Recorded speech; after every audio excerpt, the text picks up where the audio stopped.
In this video, I'm going to answer three questions. First of all, why were the Europeans able to colonize North and South America in the 1500s? Secondly, why did they not also conquer Africa and Asia at the same time? And then third, why is it that later on in the late 1800s, they suddenly were able to colonize Africa and Asia?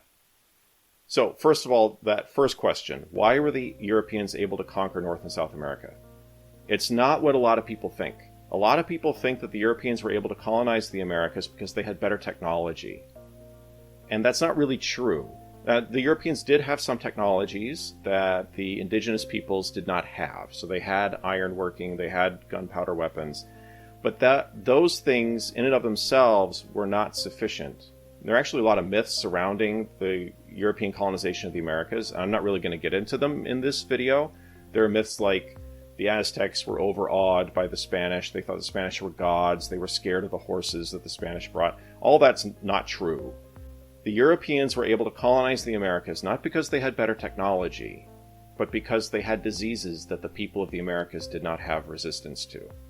Because back in the Eastern Hemisphere, people had lived alongside domesticated animals.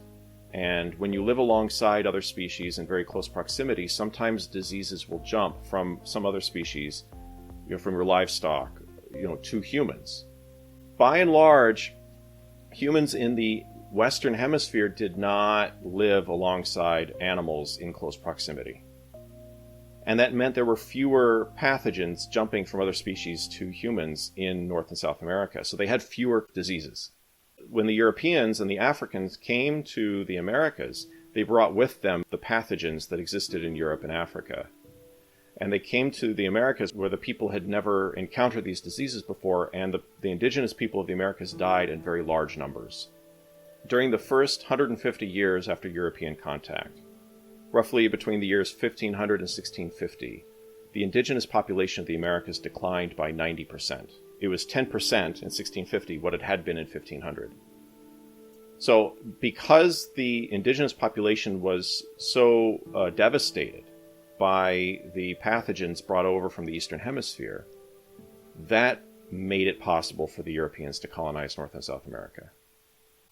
Note here the technological issue. When the Europeans went to the Americas in the 1600s, they did have certain technologies the natives didn't have, but those technologies were 16th and 17th century technologies. And it was not a huge jump for the native peoples to acquire those technologies for themselves.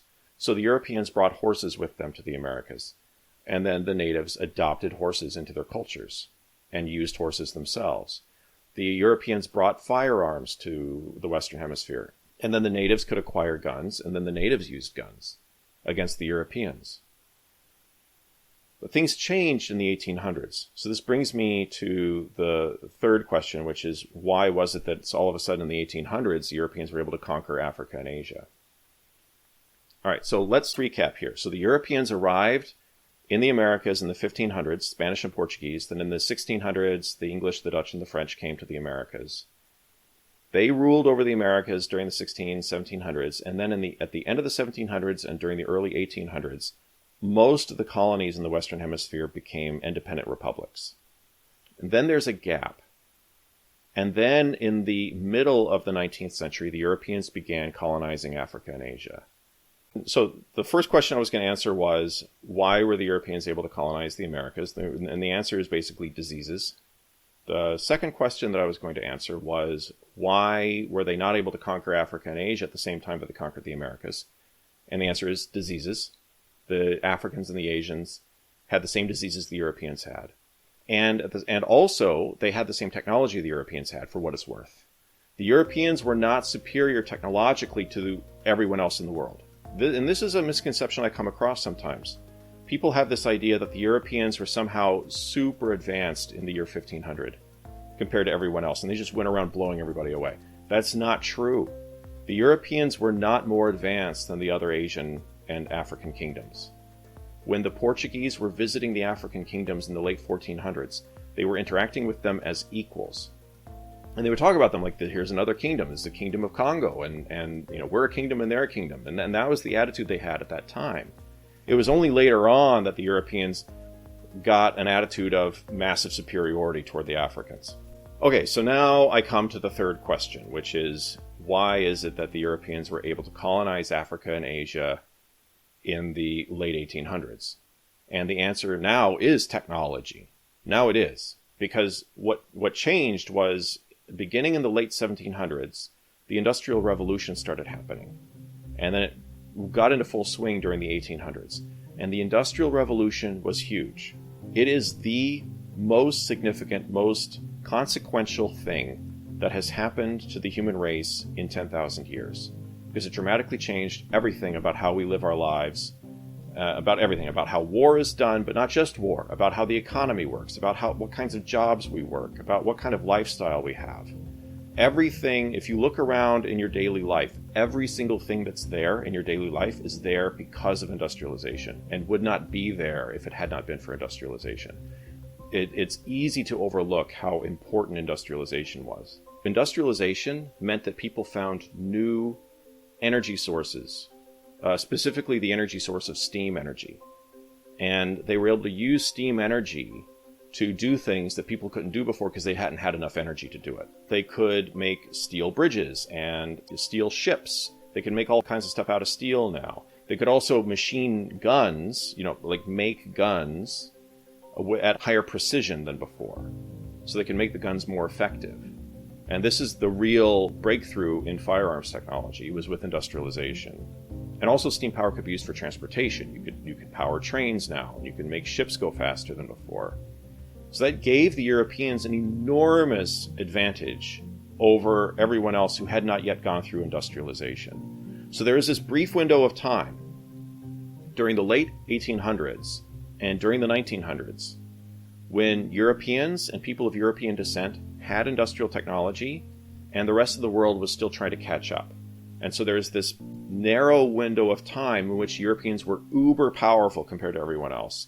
And that allowed the Europeans to go around and dominate the rest of the world. This is a recent phenomenon. This is something that comes out of the 1800s, and it's because of the fact that industrialization happened in Europe. And now the rest of the world is catching up.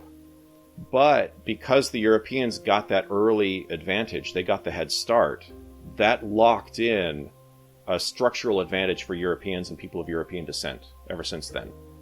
And it locked in a global industrial economy where some countries are the producers of finished manufactured goods and other countries are the suppliers of raw materials to those factories.